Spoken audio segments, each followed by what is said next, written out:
Recording in progress. We are connected. How you doing? I'm doing great. It's been a wild day, but I'm glad it's over. I'm glad I'm here talking to you. Yeah, I'm talking with a DJ right now, and on Instagram he goes by It's Bear Dude. He has done many events, and I know you do Skylight, and I was there in Pittsburgh, and it's so fucking cool because you're on top of a roof, you're DJing, and everybody's just dancing. That's awesome. I guess you did it Martini Club in Pittsburgh before. Yeah, we recently put on an event during the warmer weather at a private marina in Verona, and we sold tickets for that one and invited a ton of people. And it was like a meeting of two different groups.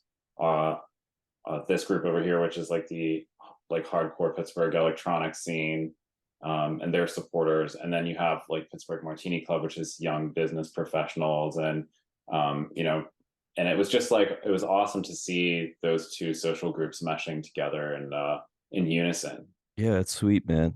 I think doing DJ stuff is so different to me, and I'd like to learn more about it because the background that I come from in relation to music is rock music. And I like rock music a lot, but I think that music is transforming now more than ever, and we're going to even more and more new styles of music. It's interesting also because like when I look back upon the past few years, how different styles of music have become more mainstream. I remember even like a decade ago, if you look at country music, nobody really listened to country music. But Yeah, now it is prominent. And being a DJ, listening to this style of music, more and more people are getting into it. And I think it's even in the past 5, 10 years, it's been very popular. And um, it's an interesting job, I think, that you have. And there's all those buttons that you play around with and you can have fun with all those things. I think it's a very cool job, and the people at the top are, they just have a blast. phenomenal talent. It's just like those are our heroes, right? Yeah. From coming from a generation where like most of our heroes are dying, those heroes are still being born every day. And maybe it's just the visibility that we have into it or interest in general. But yeah, those guys are gods. They're such inspirational individuals to look up to in this art. Very nice. Who are some of the people who have influenced you as a DJ? Definitely. Well, number one, my dad. I think bar none, he's the guy that got me into the four on the floor disco beat and introduced me to his old college vinyl collection. We spent many nights in the basement, just like jamming out, having a great time. So if it weren't for him, my interest might have waned in a different direction. But apart from him, professional influences, I mean, I come from, late 90s, early 2000s when like we were still pulling generators up warehouse steps and, sneaking out at night and telling our parents different. Orbital, The Prodigy, Chemical Brothers, Aphex Twin, ATB, Paul Van Dyke, Ferry Corsten. I mean, that's just to name a few. Bill Hamill, Steph K, and John Kramer. So many origin points on that map where like all the yarn is just connected in the middle. So That's cool. I like Prodigy and I like Chemical Brothers, especially Prodigy. When I listened to Prodigy, I was like, ooh, this is really different. Because I remember when I did listen to them, there was rock bands playing, and then there was Prodigy, and they were up on stage, and I was like, this is really different. And there's a, I guess it was a song. I don't remember the name of the song, but it played, and I played it a few times. When I did play it back, I was like, there's something really distinct and interesting about it when I did listen to it. So it's it's definitely an area that I'm learning more about because I'm a musician as well, and I play guitar and I write songs, and I think, you know I like even being open to new styles of music too. Just the idea of that is so fascinating to oh me. yeah, Like I don't know, like even if like we go into rap, if you zoom into rap and hip hop and how it's changed and like where it's going is like you just it's hard to even pinpoint that because I look at like the old school hip hop artists and like what was the LL Cool J and Run DMC, and you look at that and how that has changed over time.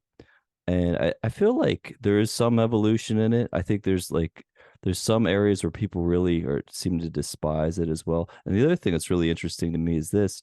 Um, I think their music in general, what makes younger people listen to new music is I feel like there has to be a rebellious type of thing Definitely. because if there's older people who are saying to the younger people and they say don't listen to this, I don't like this, it kind of like makes the younger people want to listen to it more, and I always found that kind of interesting, even like reggae as well. For So sure. those are just my thoughts on like music in general and how it keeps changing and where it's headed next. And I think there's going to be a lot more um there's going to be a lot more what do you want to how do I want to say it? mm, Like new genres, new variations, new subgenres, yeah, new definitely. sport. It's this constant in and out, in and out. It's never like a steady head count right here in the middle. There are people, you have like yourself, like instrumentalists, artists, Yeah, creating, bringing in, and then this generation supporting. It is music is like the lifespan of multiple generations put together. It is so much bigger than it appears to the eyes and to the ears. yeah. Um, and you're right. Yeah, it's always changing. It's this giant evolution, so to speak. And you're just part of that journey. You're just along for the ride. Exactly. I think technology is going to be more and more prominent as we go forward with music. With there will be more and more synthesizer type things. Yeah. Virtual instruments are just going to be more and more the Hmm. norm. And I think there's going to be it's going to piss a lot of people off, but there'll probably be a more and more shift towards like um virtual reality. I think there will be like some kind of thing in the future where it's like a lot of musical experiences will be maybe like with like more often with Oculus Rifts on and stuff like Definitely. that. I think that's going to be more and more the norm because like I mean I see people do it now and like they'll do stuff like that, they'll play games with it, but it's going to be more and more common as time goes on.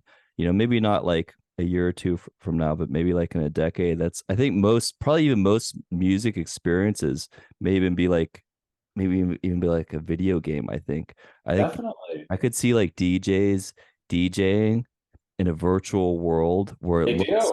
where like even more now though. Like Yeah. I could see that being very common. Like I watched what was it? I watched a podcast with Lex Friedman and Mark Zuckerberg.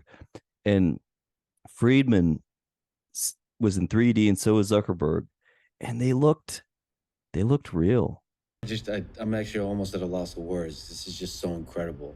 Yeah. So crazy. Like They're all they're that's talking in all 3D formats, man, and it just looked real. and it can basically send an encoded version of So, crazy. yeah. All right. So what are some of your goals as a DJ? What would you like to achieve like in the future, near future and far future? Sure. Well, I originally like I never wanted this to become like work.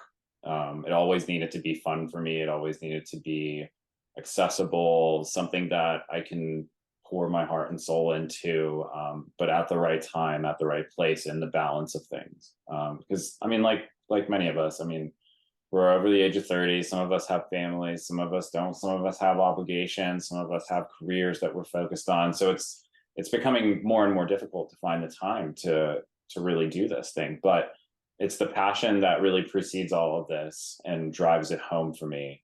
Um, I don't I don't have the aspiration to be, Mr. Hollywood project. I would rather I would rather influence a city that has given so much to me and has been a home for me, and has looked after me. And I feel like always being in a part of that scene and playing a role in the moving cog inside the clock sort of thing. I felt like that my energies, both professional and creative, could be better spent giving back and growing a community through the lens of a more refined sound.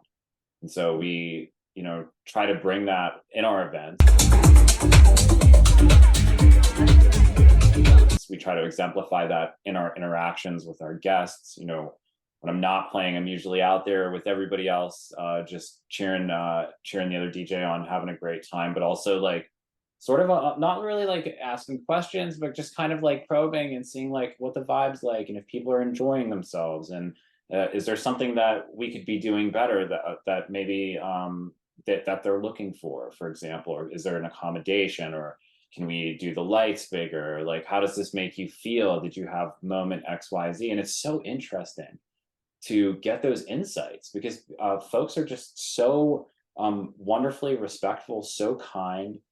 They're very loving people. They have such amazing things to say about each other. There's no hate or drama or any of that. And it's just a dream come true to see one of my passion hobbies, one of my like pure core hobbies, grow into something much larger than itself.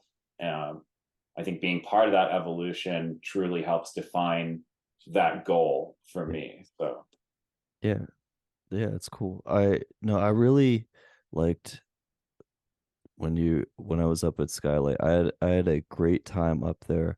I think it's such a cool area too because you're on at the top of the building. It's nighttime.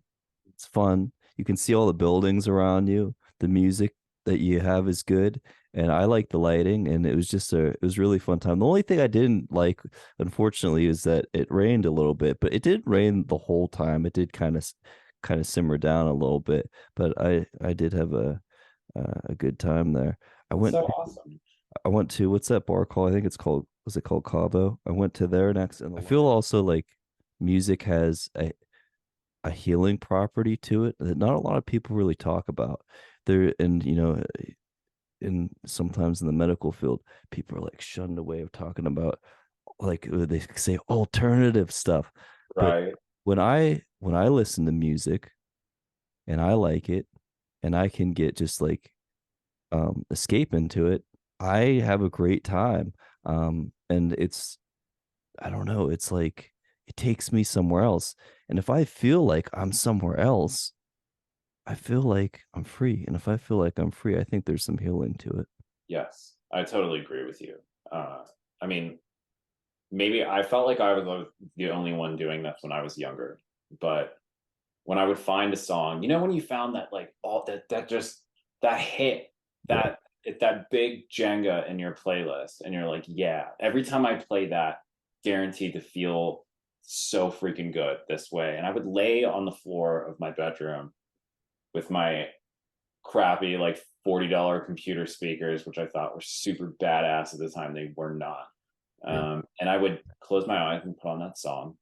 And in my head, I would make up this like music video for what was happening just right alongside the beat every time it would change. And I would have this idea of like this story unfolding inside my mind. I thought that was such an incredible escape, like you said, just to get away from get into that, just so like I'm not here. And maybe that was, I don't know, there was childhood trauma and everyone's gone through shit. Yeah. Yeah, I've done that where like sometimes if there's a song that I really like, sometimes I will listen to it, more than once and just like escape into it. And what's crazy for me is finding artists that I never like there's some artists I listened to the first time and I was like, wow, I really should have gave this artist a chance whenever I was younger. And then like I listened to them, later on. I go, wow, there's so many cool things. I found that with different artists and different genres too. Like I really didn't like hip hop for the longest time. And then I I really started getting into it like maybe the past 2 years, and I just started getting, immersing myself into that. And one artist I've been getting into is a guy who used to live in Pittsburgh before he passed, rest in peace, Mac Miller. And I liked a lot of his songs, and I listened to them. And I just got this new phone. I don't know if you played around with the iPhone 15 yet. Oh yeah. Dude, I had a hard fucking time connecting it with. I have this USB-C connecting it to my car. It took Yeah. a full day for the Bluetooth to like recognize it. I don't know why. What It was the the weirdest. It was so weird. Yeah, I put it in. I was just like, it was like, okay, good. It recognized it, and then it wouldn't play high quality. Yeah. So Yeah. I look for support. I was like, what the fuck is going on? And then the next day I got in my car. I left my friend's house, and I told her I got to do a podcast, which is actually today. And then it just started working today. So I got that going. And I'm very happy about that, because I was worried, man. I was like, dude, am I gonna really have to like take this back? I ordered this. It took a fucking month for this to come too, man. Oh, I believe it. It was I believe crazy, it. but it's here now, and I guess it all works. As long as it works, that's all that matters. Yeah, exactly. What are some like devices that are your go-to devices for being a DJ? Like hardware wise, What are some hardware devices that you really like? honestly, I love the way the Roland synthesizers are built, the old ones. Obviously 808s, everyone's all over that, but I just love that drum machine portion of that too. I think they're so dope. Anything with wood paneling from 60s or 70s, I love. Rotary mixers, love seeing those. I mainly play on Pioneer gear, but it's all newer stuff. Um, and I mean, before I was doing, digital turntables in the form of either like a controller or an all-in-one or just CDJs. I was playing on vinyl and actually started as like a AM radio station DJ for my college, and I've sold all that stuff since then. So Techniques, I mean, the Technics are awesome. 1200s, any of those series, MK2 and up. But other than that, I mean, like, I really haven't touched much else. Luckily, I've been fortunate enough to have something always available there, either through personal purchase or going over a friend's house, and I'm always had access to some sort of equipment to refine skill and just have a good time. Really, we just get together and do jam sessions. Some of the best memories ever. Love it. I love it, man. Yeah. Speaking of jam sessions, there was a friend I had over. We were doing some jam sessions for a while, and we wrote like two songs on guitar, because he plays electric guitar, and we wrote two songs, and I never got around to finishing mixing them. That would be interesting to see what it's like mixing a song and see everything, like the process as a DJ, and just look at all of the waveforms and how it's done differently than a rock song. That would be so cool to actually like look at the process and see how it's different. Because I've seen snippets, like I've watched some shorts videos, and sometimes you just like I see like little slithers, and Yeah, you'll multiply it, and it'll yeah, give those hits, and I think that's pretty cool. I think it would be cool to um I like the idea of combining genres too. And so many of them have already been combined, for but sure. I with the rock music that I do, like I said, the past few days, even like the past month or two, I would like to write songs with more synthesizers in them, more virtual instruments combined with rock guitars. I just love the idea of that. So that might be something that I do in the future. We'll see. For And sure. we'll just see what happens in the near future. But yeah, I'd like to keep doing it. And I notice the more that I do it, the less flaky people are. Like if you're not known at all, people are going to be more flaky. But the more you do it, I notice that there's more of a reliability factor with having people on, which is cool. And Cool. well, I guess we'll see what happens as I continue to do it. And in a few days, this should be up, and I'll have the links. Oh, yeah. Everybody subscribe to my channel, and hit the bell for notifications. And I have link in bio to all of his stuff as well. So all of that is below. So everybody check that out, and all of his upcoming events. And if you want to check out any of his stuff, it will be on there as well. Thank you so much. Thanks for having me. This is a spectacular time. It's awesome. Yes, absolutely awesome having you. And you're welcome on in the near future. So I might invite 2 or 3 people on. I might invite you on in maybe like a month or something, or a few weeks, if you're free, and we could do it again. Yeah, I would love to. My pleasure. I love doing this stuff. Creative collaboration is like just everything to me. I think it's so dope. I think it's great what you're doing too. I checked out your channel and I saw some stuff and I was just impressed, and I Sweet. love the cadence that you have with people. So hit me up.